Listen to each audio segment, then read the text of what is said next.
넘치기를 예수님의 이름으로 간절히 축원해 드립니다.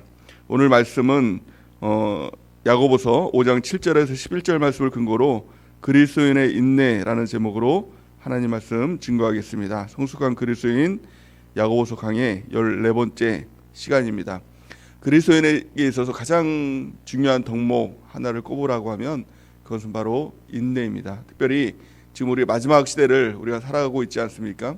이제 주님 오실 날이 정말 얼마 남지 않았습니다. 주변에 하나님께서 주신 말씀을 근거로 해서 이 땅을 바라보면 정말 주님이 지금 당장 오신다고 하더라도 누가 뭐라고 할 사람도 아무도 없을 것입니다.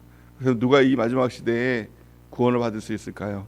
참 이 마지막 시대는 마귀가 이제 집중 공격할 때가 아닙니까? 이제 한 영혼이라도 빼앗아 가려고 우는 사자와 같이 삼킬 자를 찾고 있다고 하는 이 시대가 바로 이 마지막 시대입니다. 그래서 많은 환란이 있고 또 핍박이 있고 또 박해가 있는 이 시대가 바로 이 마지막 시대입니다. 네, 성경은 한마디로 말합니다. 너희가 인내할 때 끝까지 견딜 때 구원받을 수 있다. 이렇게 말씀을 하고 있죠. 마태복음 24장 9절에서 13절 말씀 우리 같이 한번 읽어보겠습니다. 시작. 그때 사람들이 너희를 환란에 넘겨주겠으며 너희를 죽이리니 너희가 내 이름 때문에 모든 민족에게 미움을 받으리라.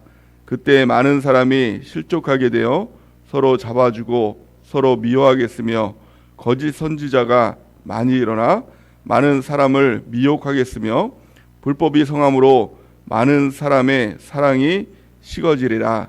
그러나 끝까지 견디는 자는 구원을 얻으리라.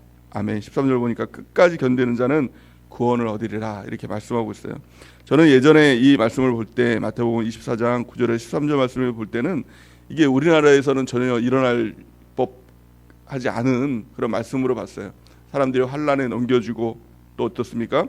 또 너희를 죽이기까지 하고 또 내 이름 때문에 모든 민족에게 미움을 받고 실족하게 해주고 서로 잡아주고, 이거는 북한에서나 일어나고 또 중국 공산당에서나 일어날 수 법한 그런 일이라고 생각을 했는데, 올 한 해를 겪으면서 이 코로나의 사태를 겪고 또 정부가 예배도 막 못 드리게 하는 막 이 주일날 시청 공무원들이 막 예배 가운데 와서 예배 드리지 말라 막 그렇게까지 하는 이 시대를 보면서 어떻게 보면 이 마지막 때 이 코로나의 이 일들은, 이 사건들은 맛배기로 보여지는 이 사건일 것이다, 이런 생각들이 들었습니다. 앞으로는 이 코로나가 잠식되면 더 좋은 세상이 오는 것이 아니라 이 마지막 때의 특징대로 더 악한 세상이 오고 더 예수님 믿기 힘든 핍박의 시대가 더 가까이 올 것입니다.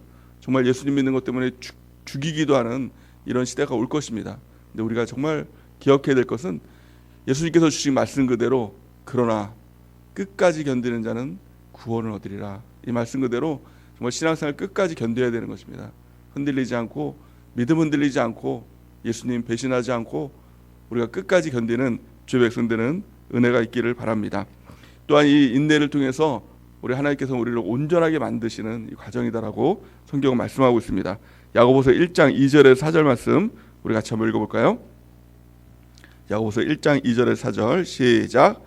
내 형제들아, 너희가 여러 가지 시험을 당하거든 온전히 기쁘게 여기라. 이는 너희 믿음의 시련이 인내를 만들어내는 줄 너희가 알미라.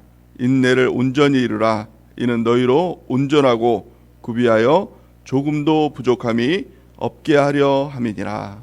아멘. 이 마지막 때는 여러 가지 시험이 있죠. 근데 시험이 다가올 때 시험이 다가와서 어떡하나 힘들어하거나 또 낙심하거나 이제는 더 이상 견딜 수 없다 이렇게 포기하거나 그렇게 하지 말라는 거예요. 시험이 다가올 때 우리 하나님의 말씀은 온전히 기쁘게 여기라 이렇게 말씀하고 있어요. 왜 기쁘게 여기죠? 3절 보니까 이는 너희 믿음의 시련이 인내를 만들어낸 줄을 너희가 알미라. 이 믿음의 시련 가운데 우리의 인내의 영성, 인내의 근육들이 막 생겨나게 된다는 거예요.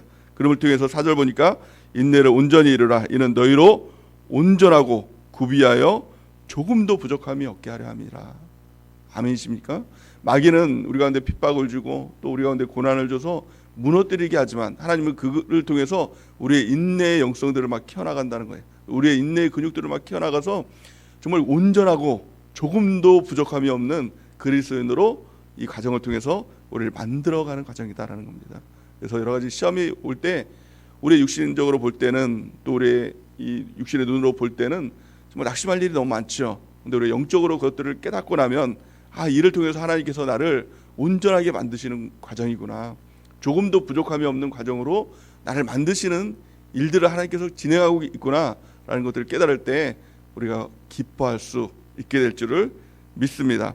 누가복음 21장 19절 말씀에 보니까 너희 인내로 너희 영혼을 얻으리라 라고 말씀하고 있는 것입니다.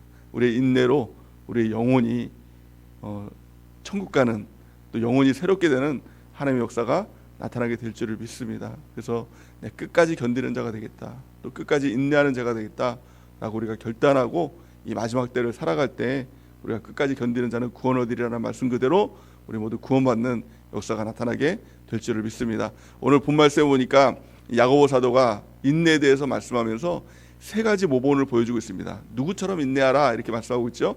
가장 첫 번째가 누굽니까? 농부처럼 인내하라 라는 거예요. 두 번째는 선지자처럼 너희가 인내해야 된다. 또 마지막 세 번째는 욥처럼 너희가 이 마지막 때에 인내해야 된다 라고 말씀하고 있는 것입니다. 우리 세 가지를 살펴보기 원합니다. 가장 첫 번째는 농부처럼 인내하라 라고 이렇게 말씀하고 있습니다. 오늘 본 말씀 야고보서 5장 7절에서 8절 말씀 우리 같이 한번 읽어보겠습니다. 시작. 그러므로 형제들아 주께서 강림하시기까지 길이 참으라. 보라, 농부가 땅에서 나는 귀한 열매를 바라고 길이 참아 이른 비와 늦은 비를 기다리나니 너희도 길이 참고 마음을 굳건하게 하라. 주의 강림이 가까우니라. 아멘. 지금은 참 인스턴트 시대를 우리가 살고 있지 않습니까? 속전속결입니다. 뭘 하면 뭐가 나와야 되는 시대, 그렇지 않습니까? 그래서 이 자판기처럼 동전을 넣으면 음료수가 나와야 되는 그런 시대를 살고 있지 않습니까? 근데 신앙생활은 이와 같은 것이 아니라는 거예요. 내가 뭘 하면 당장 뭐가 생기고, 내가 무엇인가 하면 결과물이 뚝 떨어지는, 기도하면 당장 뭐가 이루어지는 그런 시대가, 그런 게 신앙생활이 아니라 농부와 같이 씨를 심고 또 물을 주고 기다리고 오래 참고 기다리고 기다려야 열매가 맺어지는 이런 것이 바로 신앙생활이다 라고 이렇게 말씀하고 있는 것입니다. 그러기에 농부처럼 길이 참아야 된다는 겁니다. 당장 씨가 심는다고 해서 그 다음날 뭐 나오는 게 아니지 않습니까? 똑같아요. 안 나올 것 같습니다. 하지만 농부는 알고 있죠. 이게 1년이 지나고 추수 때가 되면 이 열매가 걷어질 것이다. 이걸 알고 그때를 바라보기 때문에 참고 기다리고 물을 주고 끝까지 인내하는 거 아닙니까? 근데 이 농부가 포기하는 순간 열매는 없는 것입니다.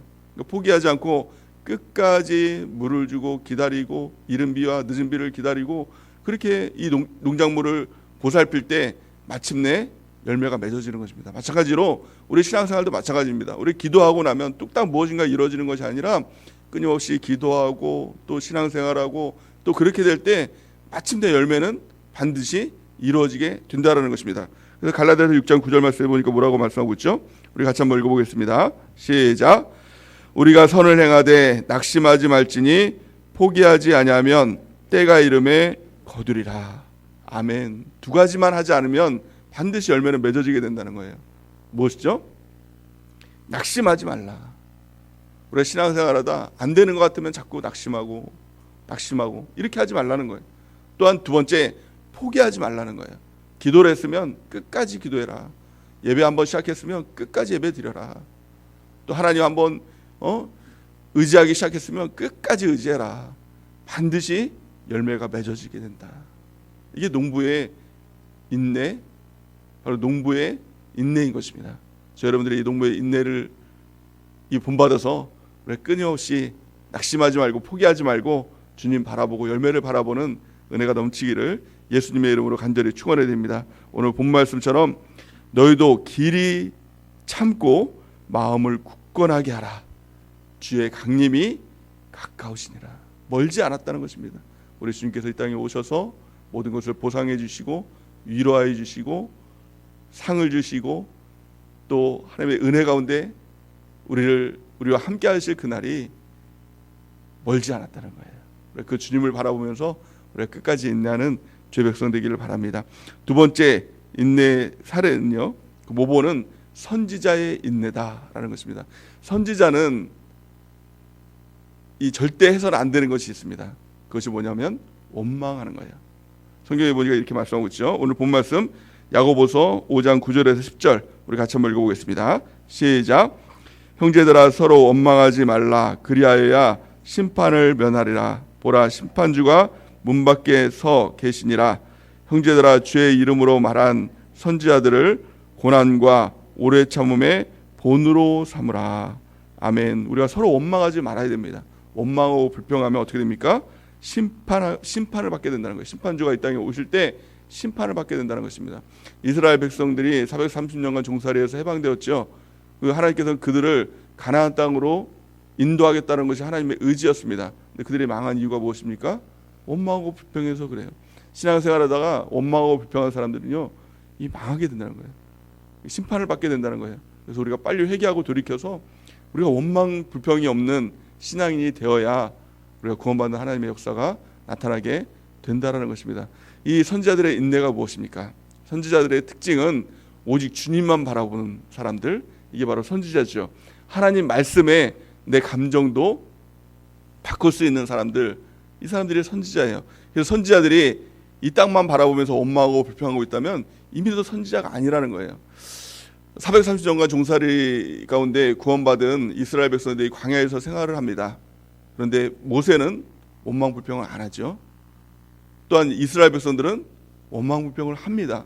근데 그들의 차이가 뭘까요? 그 차이는 무엇을 바라보느냐의 차이였어요. 이스라엘 백성들은 이 땅만 바라봤습니다. 그래서 물이 없으면 원망을 합니다. 먹을 게 없으면 원망을 합니다. 심지어는 고기가 없다고 원망을 합니다. 왜냐하면 땅만 바라봤기 때문에. 근데 모세의 특징이 무엇이죠? 하늘 바라봤어요. 하나님 바라봤어요. 말씀만 바라봤어요. 그러니까 원망 불평이 없습니다. 힘들고 어려울 때 어떻게 합니까? 하나님 앞에 엎드렸다라는 내용들이 나오지 않습니까? 모세는 원망 불평하는 것이 아니라 하나님께 엎드렸습니다. 기도했습니다. 선지자가 누구입니까? 어렵고 힘들 때 원망하는 사람이 아니라 하나님께 엎드리고 하나님께 기도하는 사람, 이것이 바로 선지자의 인내인 줄 믿습니다. 또한 하나님 말씀에 절대 순종하고 절대 복종하는 사람, 이 사람들이 바로 선지자라는 것입니다. 그 대표적인 선지자 중에 한 사람이 에스겔이라는 사람입니다. 어느 날 갑자기 하나님께서 에스겔에게 나타나죠. 그래서 에스겔에게 이렇게 얘기합니다. 내가 너에게 있어서 가장 기뻐하는 것, 그거 한 가지를 내가 빼앗을 텐데 너 그렇다 할지라도 절대 슬퍼하거나 울면 안 돼. 이렇게 하나님께서 명령을 하시죠. 그러니까 에스겔은 당연히 아멘, 네, 그렇게 하겠습니다라고 하나님께 약속을 합니다. 근데 그 다음 날 어떻게 됐습니까? 아내가 갑자기 죽은 거예요. 사랑하는 아내가 갑자기 죽은 겁니다. 근데 하나님께서 뭐라고 말씀하셨습니까? 슬퍼하거나 애통하지 말라. 그 말씀을 붙들고 원망을 안 해요. 하나님 왜 갑자기 내 아내를 없어졌습니까? 이렇게 원망하지 않고 또 슬퍼하지도 않고 애통하지 않아요. 왜요? 하나님께서 그렇게 하지 말라라고 했으니까. 하나님의 말씀 가운데 내 감정까지도 조절할 수 있는 사람, 내 감정까지도 포기할 수 있는 사람, 이 사람이 바로 선지자라는 것입니다. 에스겔 우리 같이 한번 읽어볼까요? 24장 16절에서 18절 말씀 시작.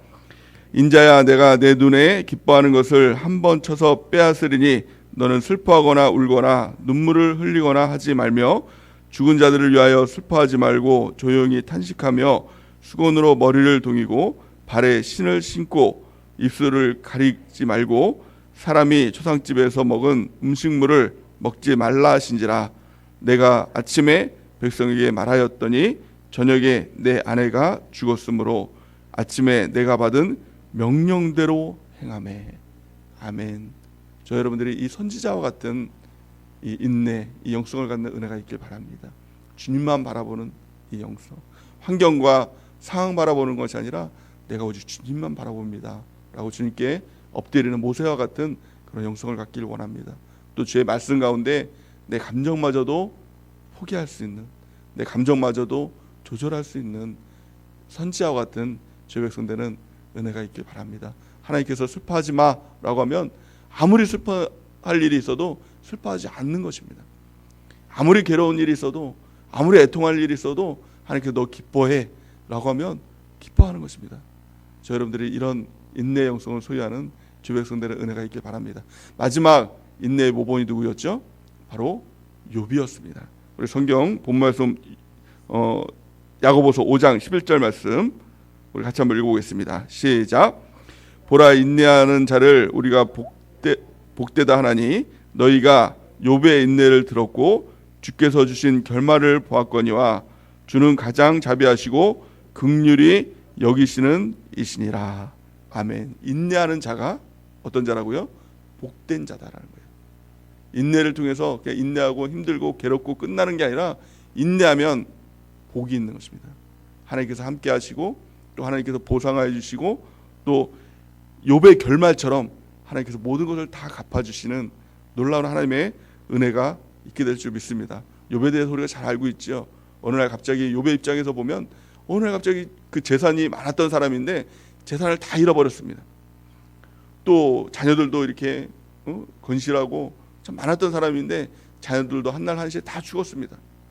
또 몸도 건강했던 사람인데 악창이 들리고 어느 날 몸도 다 망가졌습니다. 그럼에도 불구하고 욥은요 하나님을 잃지 않았다는 거예요. 근데 욥에게 있어서 가장 큰 절망이 무엇이었느냐? 재산 잃은 것, 뭐 자녀들 잃은 것, 건강 잃은 것, 이것도 물론 힘들고 어려웠겠죠. 근데 욥에게 있어서 가장 큰 절망이 뭐였냐면 의지하고 있는 하나님이 보이지 않았다는 거예요. 아니 하나님이라도 보이면 하나님께서 옆에 계셔서 그래 그래도 내가 있지 않냐? 나 하나로 충분하지 않냐? 이 말씀만 들어도 그 용기 돼 가지고 하나님 끝까지 내가 인내해 볼게요. 이렇게 했을 텐데 욥은요 앞으로 가도 하나님이 보이지 않았다고, 뒤로 가도 하나님이 보이지 않았다고, 옆으로 봤는데도 하나님이 보이지 않았다고 이렇게 고백을 해요. 우리에게 가장 큰 절망은요 하나님이 보이지 않는 그 절망이에요. 그럼에도 불구하고 욥은요 절망하지 않았다는 거예요. 성경은 이렇게 말씀하죠. 욥기 23장 8절에서 11절 말씀 우리 같이 한번 보겠습니다. 10절까지 시작. 그런데 내가 앞으로 가도 그가 아니 계시고 뒤로 가도 보이지 아니하며 그가 왼쪽에서 일하시나 내가 만날 수 없고 내가 오른쪽으로 돌이키시나 배울 수 없구나. 그러나 내가 가는 길을 그가 아시나니 그가 나를 단련하신 후에 내가 순금같이 되어 나오리라. 아멘. 욥의 인내의 가장 클라이막스가 바로 이 말씀이죠. 10절 말씀 우리 다시 한번 읽어볼까요? 시작. 그러나 내가 가는 길을 그가 아시나니 그가 나를 단련하신 후에는 내가 순금같이 되어 나오리라. 아멘. 하나님이 안 보여도, 나는 하나님이 보이지 않아도 하나님은 나를 보고 계시다. 나는 하나님을 몰라도 하나님은 나를 알고 계신다.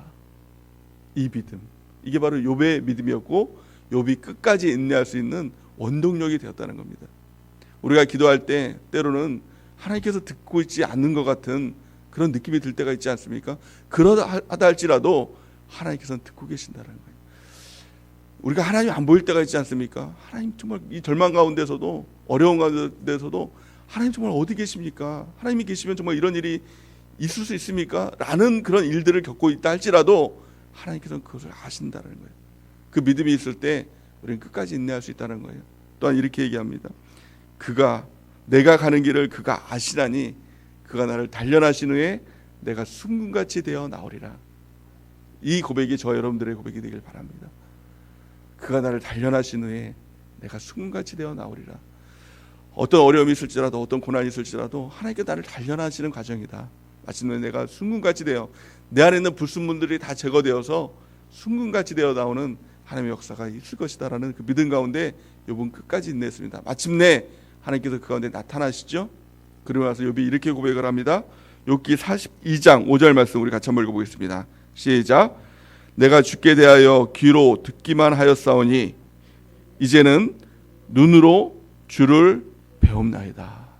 아멘. 이게 마지막 욥의 고백이었습니다. 내가 지금까지 귀로만 주님을 알았는데 마침내 주님께서 나타나시고 위로하시고 보상하시고 이제 내가 눈으로 주를 뵙게 되었습니다. 라는 고백입니다. 이것이 욥의 결말입니다. 또 물론 하나님께서 욥에게 나타나셔서 모든 걸 다 보상해 주시죠. 재산도, 자녀도, 건강도, 명예도. 그가 해를 다 누리고 이제 이 장수했다라고 성경은 말씀하고 있지 않습니까? 모든 걸 다 보상해 주십니다. 근데 그 어떤 보상보다도 가장 큰 보상은요, 내가 주님을 눈으로 보게 됐습니다. 더 주님과 친밀해졌습니다. 이 보상이 있었다는 것입니다. 인내에는 하나님의 이 복이 있습니다. 하나님의 놀라운 축복이 있습니다.